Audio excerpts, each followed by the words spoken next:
We need to rely on that. It's going to see us through. That's really what intelligence is all about. And I'd like to leave you with a thought. And I want you to understand that when the 9/11 Commission, or really any other serious panel, does an investigation, the primary purpose is not to find fault, per se. Rather, it's to do things better and make suggestions to do things better to protect our people. So we're in a common endeavor. The research you do in the academic world to understand the world in which we live, the challenges that we face, the ideologies, the cultures, every aspect of this, I think, is critically important.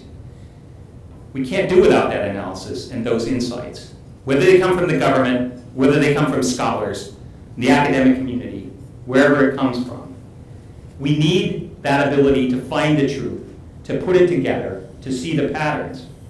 So you're all doing important work, and it's not the time to let up. The threat is still very much with us and will be into the future. It's really a deep honor to talk to you. And on behalf of Thomas Kane and Lee Hamilton, the chairs of the 9/11 Commission, and myself, I want to thank you for the long hours you put in and the sacrifices you and your families make, really for everything you do. Thank you so much, and I really look forward to your questions.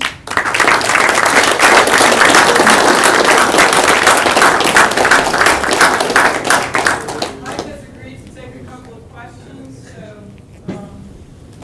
here we go. Microphone. It's okay, talk loud. Ed Corcoran from globalsecurity.org. There's this question about the DNI that's drifting out there and how effective it's been. And it seems like he's almost disappeared from the news. What could you comment on that? Well, very, very good question. I know this is the subject of a lot of debate and a lot of interest. And so let me just begin with a little bit of background on this. The Office of the Director of National Intelligence that exists today is really kind of a far cry from the actual proposal that the 9/11 Commission made. And the 9/11 Commission's proposal was for quite a strong DNI that had budgetary authority and the authority to move personnel around from agency to agency as needed to be put on the biggest priorities the country was facing. Kind of a number of other very significant authorities, including the ability, if not more or less, to hire or fire the other major players in the intelligence community.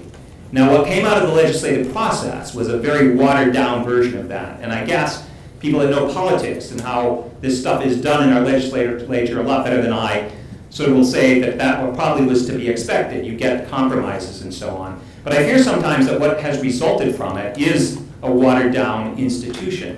At the same time, I think it's important to remember it takes time for any new sort of organization to get traction and to find its way. And you have to understand that the Director of National Intelligence goes up against some very, very big and important players, not just, in their offices, and I'm talking about the Secretary of Defense and the Director of CIA and others, all of whom, by the way, have their own important statutory authorities. And so kind of working that out and figuring it all out, I think, is a difficult challenge. I will say that, and I try to follow this controversy pretty closely, that a number of former DNIs and other, very well people that former directors of CIA, for example, and others that know a lot about this issue, really have been fairly direct in saying that the office isn't working all that well. I think it doesn't have the powers that we wanted it to have in some respects, and I think that's a bit of a problem. On the other hand, I know that there were senators who were very involved in passing creating this office, who sort of believe we're in a sort of a post-authorities period. They actually think the authorities are there, they're just not being used. I think to some extent the situation is better now, but it's better because of the personalities of the people in these high offices. A few years ago, there were personality difficulties and some folks who simply didn't really want to cooperate. It shouldn't be dependent on personalities. It should be dependent on, what the powers of the office are. I don't think, just to be honest about this, that Congress is in the mood to sort of change the law or add new authorities. So if that's going to come, and if the DNI is to be a major player on the scene, I think it's got to come from the president. And figuratively speaking, the president needs to sort of throw his arm around publicly the DNI and say, this is my man or my woman. You know, this is the person who's in charge. I don't really see that happening. A lot of it seems to be being done from the White House these days. I guess that's the president's decision. But one of the problems with that is kind of a lack of accountability as well, too, because those people can't be called before the Congress to testify.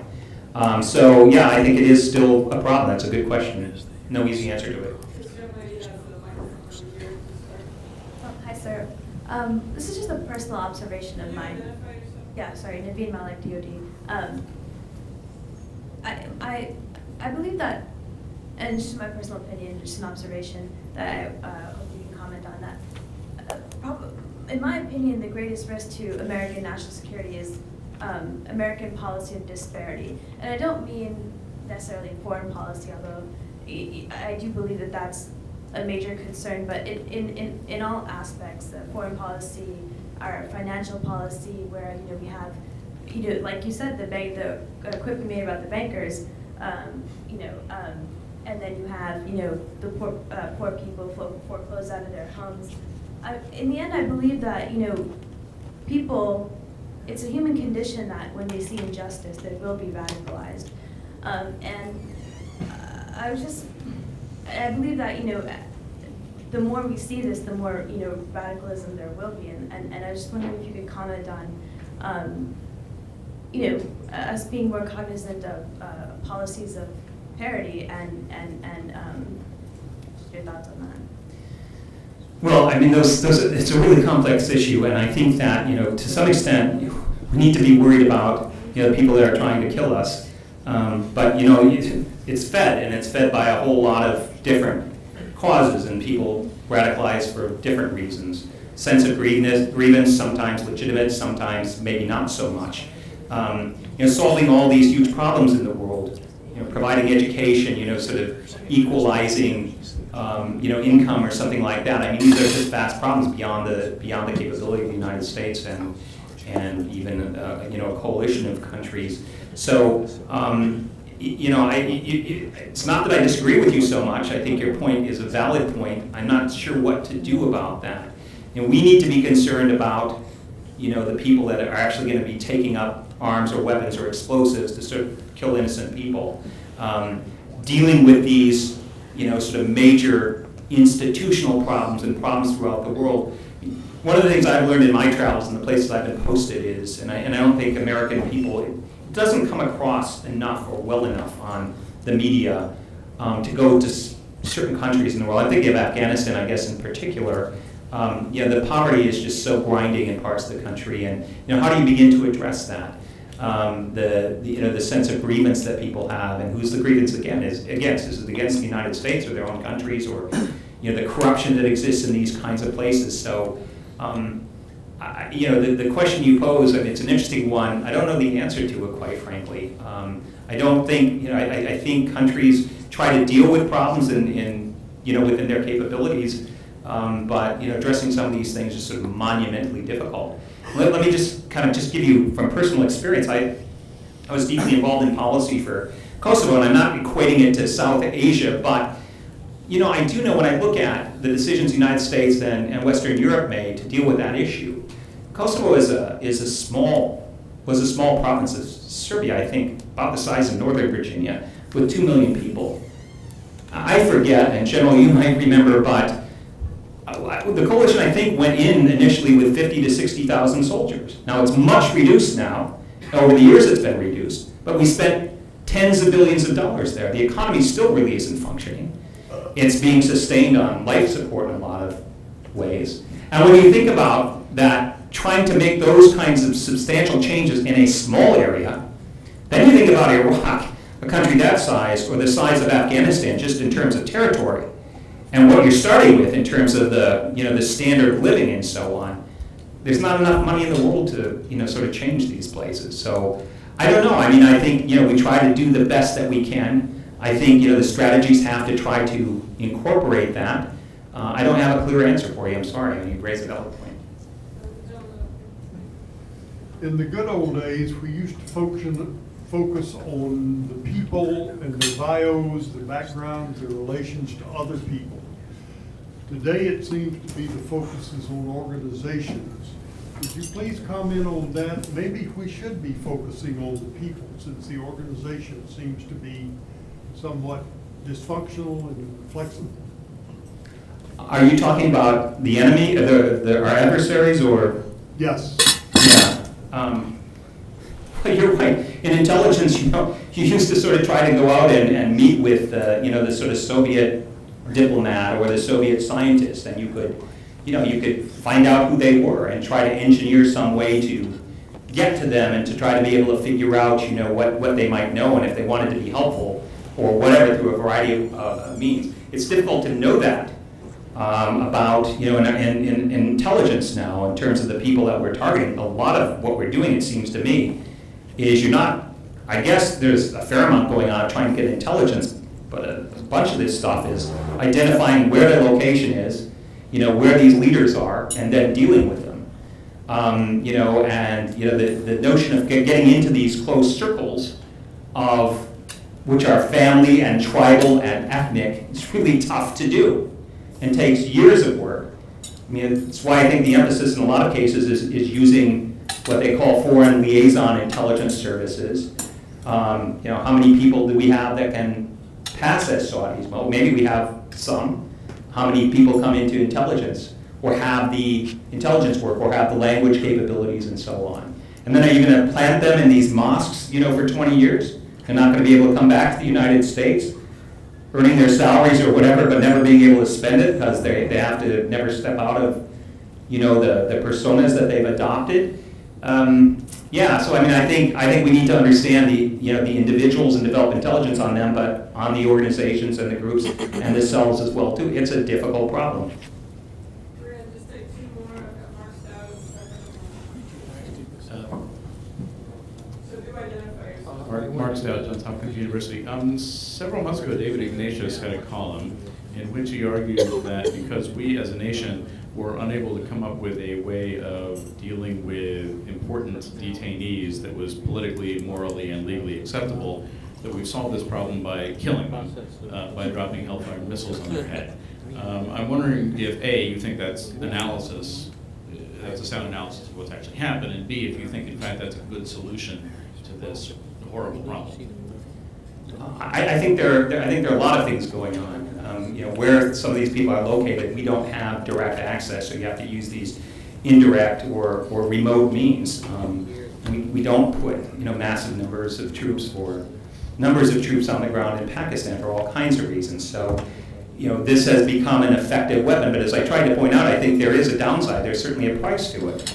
If you talk to the leadership of our country, I think they point out that we certainly have damaged the enemy, and I don't, look, if they're plotting to go in and kill coalition soldiers or so on in Afghanistan, sort of dealing with them in this way, this is a fight, and it's a fight that, we're using the means at our disposal to deal with it. But I think longer term, there are going to be issues. And, we're dealing with the immediate problem there certainly have been major setbacks to Al-Qaeda, there's no question about it. But it will create problems in the future, obviously, in all kinds of ways. Just the villagers, in a place that gets struck, and there's usually at least some, collateral damage, I guess.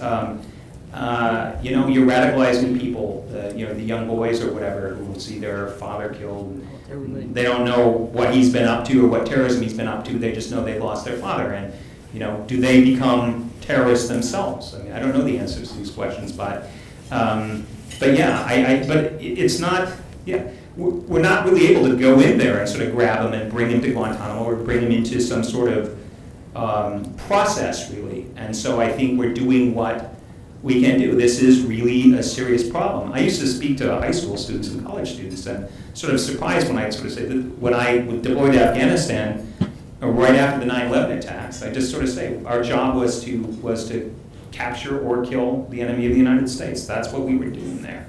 And it's dirty and it's brutal at times, but we're dealing with a very brutal enemy. But I do think there are consequences. And that's why I also think that we need to really. I agree with this notion that we have to We have to kind of come up with common standards and the right standards for dealing with prisoners, for example, because that's a lingering problem. Everybody knows it has to be dealt with. It's been a big problem for 2 administrations, so it's not a Republican or Democratic issue. It's an issue for the United States government. And it's not easily resolved. And so I think Congress needs to step in and legislate. That's what I think.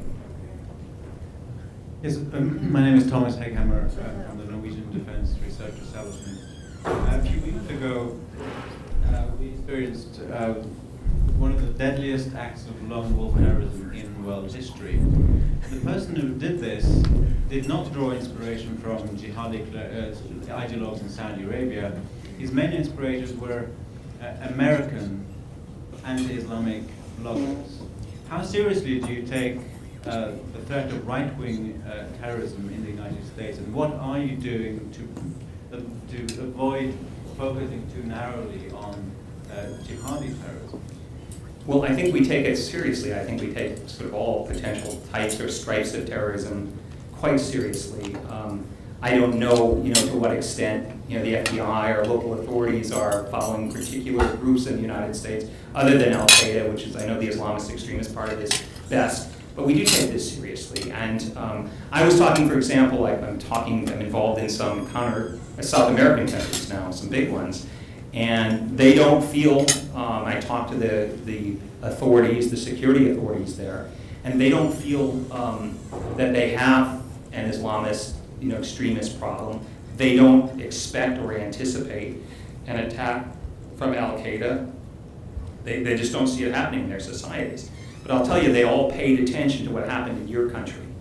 That resonated very much so, and they will say that can happen anywhere.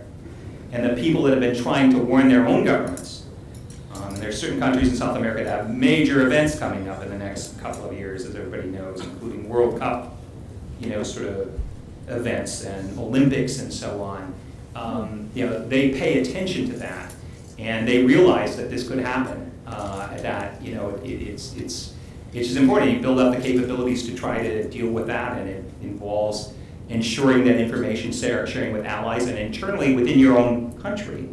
Problem in the United States before 9/11 is that some of our own agencies weren't sharing sufficiently with each other. So I do think we take that very, very seriously, and I know people throughout Europe are as well. And it was a very tragic event, and I certainly paid attention to that. My heart broke when I saw what happened in Norway, and I do think we need to be very, very on guard for similar kinds of things. It won't always just be Islamist extremists. It could be something else. And you may recall, I guess, was it 1994 or 1995, the Oklahoma City bombing? I remember when that occurred, and the President Clinton then went on the news right after that. He sort of almost implied that, they didn't know anything really at that point. But he sort of spoke, and the implication was this had to have come from outside the United States, a terrorist group of some organization. Because no American would do this. In fact, an American did do it. So we can't ignore those kinds of possibilities.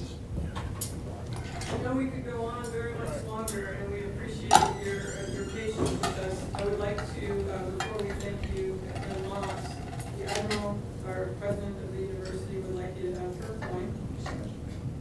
And Johns Hopkins University, Ari Roth is here with us this evening representing them, our partners, would like you to have their point, and we would all like to thank you.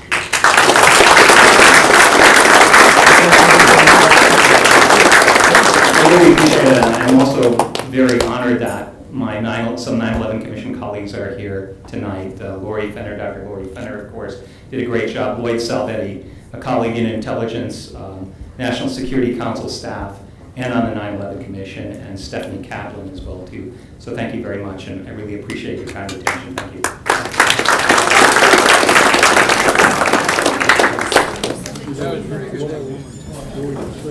Could I ask you, please, that if you have a vehicle and you're going towards M Street and 4th Street, that if you would be so kind as to take anybody who seems to not have a vehicle and would like to carpool with you, that would be really, really excellent. So if you have a vehicle and you see other people walking out and they don't have transportation, please tell them to get to the metro. The rest of you, we can try to help you get cabs. And come back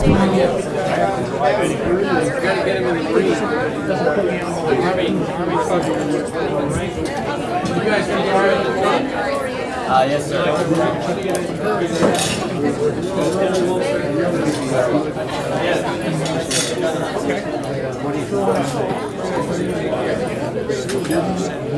Not at all. I have nothing but